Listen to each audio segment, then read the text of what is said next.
And this is sitting in a car for another week. I've got a great question a parent came up to me this week with.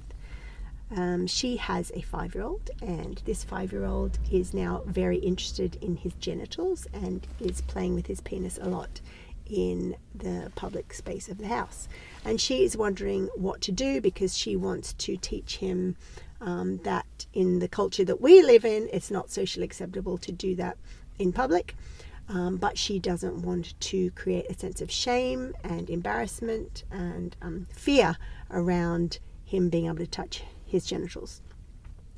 So first of all, kudos to this parent because she understands that the way that kids learn about their bodies, and it's just not about people with penises, people with vulvas do this as well. The way we learn about our bodies is to touch it and feel it and see what's nice when we're on our own.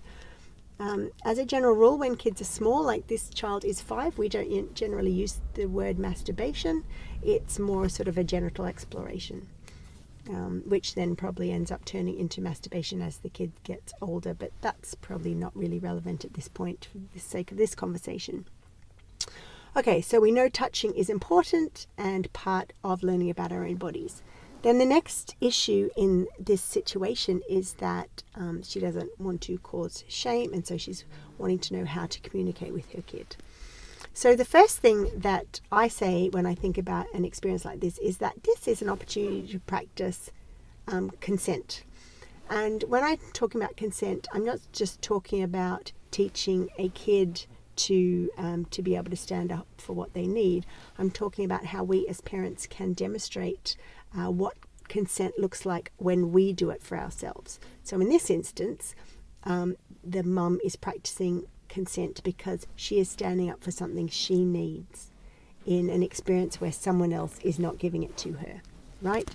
So the parent will go up to the child and say, in this house, I need anyone who is touching their genitals to do that in the bathroom or the bedroom. And then she might encourage him to make a decision. So where would you like to go? And then the child will either make a decision or they might say, I don't know. And then the mum can encourage them, well, would you like to keep touching your penis, or do you want to stay with us and take your hands out of your pants, or whatever it is? And then the child can decide. And so what's great about that is there's no fear, there's no judgments, just stating a boundary that is in existence in that house. And then the mother, with confidence and with compassion, then supports the young kid to work out what they want to do. And this is really just another event that goes on in the house. There's nothing big or major about this. You don't have to turn it into a big sit-down conversation.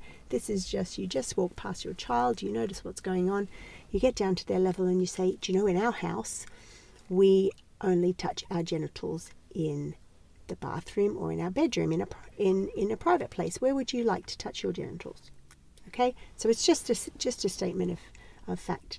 And the nice little thing about adding in our house is that slowly over time, as that young person grows up, they will start to learn that there are different rules for different environments. So for example, there are different table manners in a restaurant than there may be if you're eating fish and chips outside a fish and chip shop.